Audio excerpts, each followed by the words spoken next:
जय Hind and hello guys, स्वागत है आपका आपके अपने YouTube चैनल ज्ञानदेह होस्ट में। और इस वीडियो में मैं आपको बताने वाला हूं स्टाफ सिलेक्शन कमीशन यानी कि SSC CGL notification 2024 online form के बारे में कि कैसे आपको सीजीएल 2024 का फॉर्म नए पोर्टल के माध्यम से करना है। क्योंकि अगर आपने सीजीएल 2023 भरा था तो वो आपका राशन काम नहीं आएगा, आपको नए सिरे से इस नए वाले पोर्टल के ऊपर राशन करके अपने फॉर्म को भरना होगा। गाइज मैं आपको यहाँ पर एक बार एसएससी का कैलेंडर दिखा दूं। आप यहाँ पर देख सकते हैं एसएससी के कैलेंडर के अकॉर्डिंग आप लोग यहाँ पर सीजीएल का फॉर्म 11 जून 2024 से लेकर के 10 जुलाई 2024 तक भर पाएंगे। एंड सितंबर अक्टूबर 2024 आपकी टीयर फर्स्ट की एग्जाम डेट रखी है। एंड ये कैलेंडर आप यहाँ पर पीडीएफ के रूप में भी देख सकते हैं। इसी के आधार पर आपको ये सभी जानकारी इस वीडियो के अंदर दी जा रही है। तो गाइज आपको क्या करना है, वीडियो के डिस्क्रिप्शन में मैंने हमारी वेबसाइट का लिंक दिया है। अभी आप यहाँ पर जैसे ये लिंक ओपन करेंगे आपके सामने इस वैकेंसी की जानकारी आएगी। मैं आपको बता दूं कि अभी तक यहां पर आपका जो नोटिफिकेशन है वो ऑफिशियल वेबसाइट पर डाला नहीं गया है। इसलिए गाइज अभी आप यहां पर राशन करके रख लीजिए और जैसे ही आपका अप्लाई लिंक एक्टिवेट होगा तो आप अप्लाई कर लीजिएगा, क्योंकि राशन करना अनिवार्य है सभी कैंडिडेट के लिए। और ये आपका वन टाइम राशन ही होता है। अगर आपने एक बार कर लिया तो फिर आपको दोबारा से नया फॉर्म भरने के लिए इसको करने की आवश्यकता नहीं है। तो ये सभी इंपॉर्टेंट इंफॉर्मेशन आपको यहां पर जान लेनी है, जहां पर आपको पोस्ट की डिटेल्स, आपकी क्वालिफिकेशन, इसमें डिग्री कैंडिडेट अप्लाई कर सकते हैं, एज लिमिट, एप्लीकेशन फीस, ये सभी इंफॉर्मेशन यहां पर दी गई है। अभी आप यहां पर इंपॉर्टेंट लिंक के सेक्शन में आएंगे और अप्लाई ऑनलाइन लिंक ओपन करेंगे। आपके सामने एसएससी की ऑफिशियल वेबसाइट आ जाएगी। अब यहां पर आने के बाद में आप लॉगिन और रजिस्टर इसके ऊपर क्लिक करेंगे। इसके ऊपर क्लिक करने के बाद मैं आपको बता दूं कि अगर आपने अभी रिसेंटली जब से नया पोर्टल लॉन्च हुआ है इसका इस्तेमाल करके कोई भी फॉर्म भरा है तो आपका राशन इसमें हो गया है। वन टाइम राशन ही करना होता है, आपको कोई न्यू राशन करने की आवश्यकता नहीं है। आप उसी राशन नंबर एंड पासवर्ड का इस्तेमाल करके यहां पर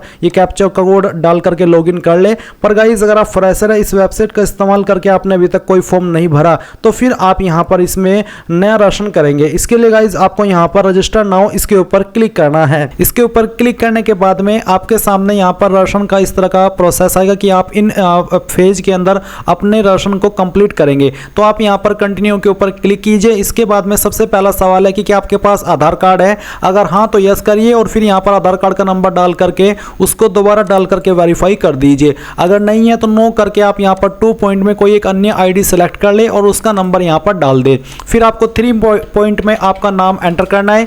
ये नाम आपको 10th के सर्टिफिकेट के अकॉर्डिंग एंटर करना होगा और उसको दोबारा डाल करके आपको यहां पर वेरीफाई कर देना है। फिर 4 पॉइंट में आपसे पूछा कि क्या आपने आपका कभी नाम बदला है। अगर हाँ तो यस, नहीं तो आप नो करेंगे। इसके बाद 5 पॉइंट में आपको आपका जेंडर सेलेक्ट करना है एंड देन उसको दोबारा सेलेक्ट करके वेरीफाई कर लेना है। फिर आती है डेट ऑफ बर्थ। तो जो भी आपकी डेट ऑफ बर्थ है वो आप यहां पर देंगे। इसमें आपको पहले डे नहीं बल्कि पहले आपको बर्थ का मंथ डालना है, फिर डे और उसके बाद में जो भी आपका ईयर है वो आप यहां पर भरेंगे।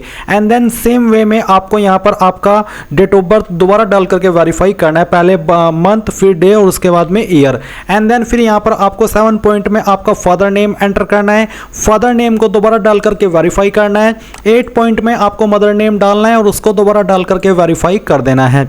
9 पॉइंट है मैट्रिकुलेशन बोर्ड, यानी कि आपने 10वीं किस बोर्ड के द्वारा की है। अगर आपका बोर्ड यहां पर है तो अच्छी बात है, नहीं तो आप यहां पर एक अदर का ऑप्शन देखने को मिलेगा, इसको सेलेक्ट कर लीजिएगा। इसके बाद में यहां पर जो भी आपने बोर्ड सेलेक्ट किया उसको दोबारा सेलेक्ट करके आप वेरीफाई करेंगे। एंड देन यहां पर 10th का रोल नंबर जो भी आपका था वो आप यहां पर एंटर करेंगे और उसको दोबारा डाल करके वेरीफाई कर देंगे। फिर आपको ईयर ऑफ पासिंग में बताना कि किस साल के अंदर आपने आपकी 10वीं पास कर ली थी और उसको दोबारा सेलेक्ट करके आपको यहां पर वेरीफाई कर देना है। एंड देन 12 पॉइंट है हाईएस्ट एजुकेशनल क्वालिफिकेशन। तो जो भी आपकी हाईएस्ट क्वालिफिकेशन है वो आप सिलेक्ट करेंगे। वही क्वालिफिकेशन सेलेक्ट करें जो कि आपने कंप्लीट कर ली हो, जो आप कर रहे हो वो आप यहां पर सेलेक्ट ना करें एंड उसको दोबारा सेलेक्ट करके वेरीफाई करें। फिर 13 पॉइंट है मोबाइल नंबर। तो आप यहां पर आपका मोबाइल नंबर डाल लीजिए जो कि आप रजिस्टर करना चाहते हैं। जैसे आप यहां पर नंबर डालेंगे और उसके बाद में आपको यहां पर सेंड ओटीपी करना है। आपके नंबर के ऊपर ओटीपी जाएगा जो कि आपको यहां पर डाल करके वेरीफाई करना है। सेम तरीके से आपको आपकी ईमेल आईडी एंटर करनी है।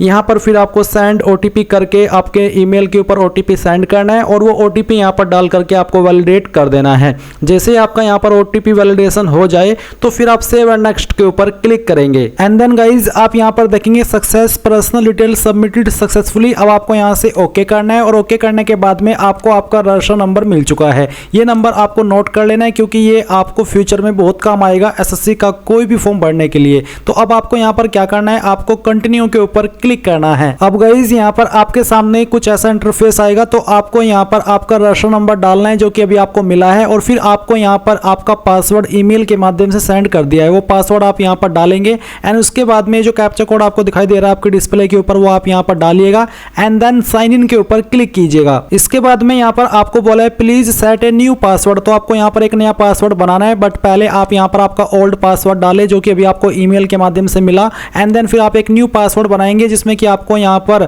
एक इंग्लिश का कैपिटल लेटर कम से कम एक, स्मॉल लेटर कम से कम एक, ज़्यादा कितने भी रख सकते हैं, एक नंबर और कोई एक स्पेशल कैरेक्टर। एग्जाम्पल मैं आपको यहाँ पर देख करके दिखाता हूँ, आप देख लीजिए। कुछ इस तरह का पासवर्ड आप बना लीजिएगा जिसमें कि इंग्लिश का कैपिटल लेटर भी है, स्मॉल लेटर भी है, स्पेशल कैरेक्टर भी है और डिजिट भी है। तो ये पासवर्ड बनाने के बाद में आप उसको दोबारा यहाँ पर डाल करके वेरीफाई कर दीजिए। फिर आपको यहाँ पर एक सिक्योरिटी क्वेश्चन सेलेक्ट कर लेना है एंड उसका आंसर आपको आपकी मर्जी के अकॉर्डिंग यहाँ पर दे देना है, और फिर सेकंड सिक्योरिटी क्वेश्चन आपको सेलेक्ट करना है और फिर उसका जो आंसर है वो भी आपको यहाँ पर डाल देना है। एंड उसके बाद गाइज आप सेव एंड नेक्स्ट के ऊपर क्लिक करेंगे। अब आप यहाँ पर देख सकते हैं आपका पासवर्ड सक्सेसफुली क्रिएट हो चुका है। अब आप यहाँ से ओके कीजिए, और ओके करने के बाद में आपको यहाँ पर आपके रजिस्टर नंबर एंड जो आपने पासवर्ड बनाया है उसका इस्तेमाल करके कैप्चा कोड डालना है और लॉगिन के ऊपर क्लिक करना है। इसके बाद आप यहाँ पर देखेंगे एडिशनल डिटेल, तो आपको यहाँ पर पहले आपकी कैटेगरी सेलेक्ट करनी है, SC ST OBC या फिर जनरल, तो जो भी है वो आप यहाँ पर सेलेक्ट कर लीजिए। फिर आपकी कैटेगरी दोबारा सेलेक्ट करके वेरीफाई कर लें एंड देन आप यहाँ पर नेशनलिटी के अंदर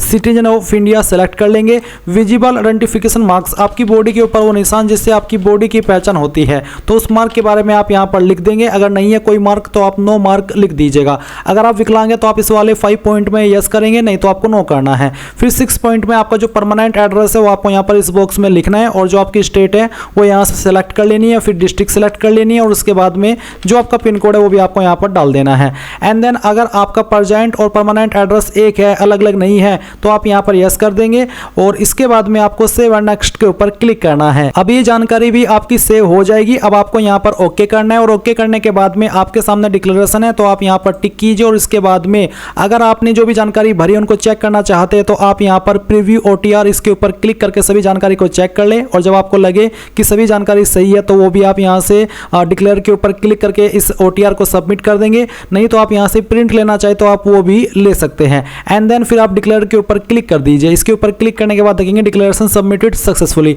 अब आप यहाँ से ओके कर दीजिए। गाइज जैसे ही आपका रजिस्ट्रेशन कंप्लीट हो जाएगा तो आप यहाँ पर लॉगिन करके इस तरह के डैशबोर्ड में आ जाएंगे, जहां पर आपको लाइव एग्जामिनेशन, माई एप्लीकेशंस और एप्लीकेशन हिस्ट्री का सेक्शन देखने को मिलेगा। अभी यहाँ पर आपका लाइव एग्जामिनेशन में कुछ भी नहीं आ रहा है। इसका मतलब ये होता है कि अभी तक आपका अप्लाई लिंक एक्टिवेट नहीं किया है। कभी कभी क्या होता है कि SSC कैलेंडर के अकॉर्डिंग पूरा चलता है, जो डेट बोलिए उसी डेट में थोड़ा लेट करते हुए रात तक आपका नोटिफिकेशन लाइव कर देता है और आप उसमें अप्लाई कर पाते हैं, और कभी कभी ये देर भी कर देता है। रिसेंटली MTS का जो फॉर्म है वो 7 मई को आना था, पर 7 मई को नहीं आया, और अभी देखते हैं कि CGL का ये टाइम पर निकालते हैं, क्योंकि उस वक्त चुनाव चल रहे थे, क्या पता चुनाव की वजह से इन्होंने नहीं निकाला हो। पर अभी चुनाव खत्म हो चुके हैं, हमें हमारा जो प्राइम मिनिस्टर है वो मिल चुका है। तो ऐसे में यहाँ पर गाइज इस बार आपका मुझे लगता है कि डेट लेट नहीं होगा, ये आपके फॉर्म निकाल देंगे, और जैसे निकालेंगे तो आपका यहाँ पर वो फॉर्म लाइव हो जाएगा और आप उस पर अप्लाई के ऊपर क्लिक करके अप्लाई कर पाएंगे।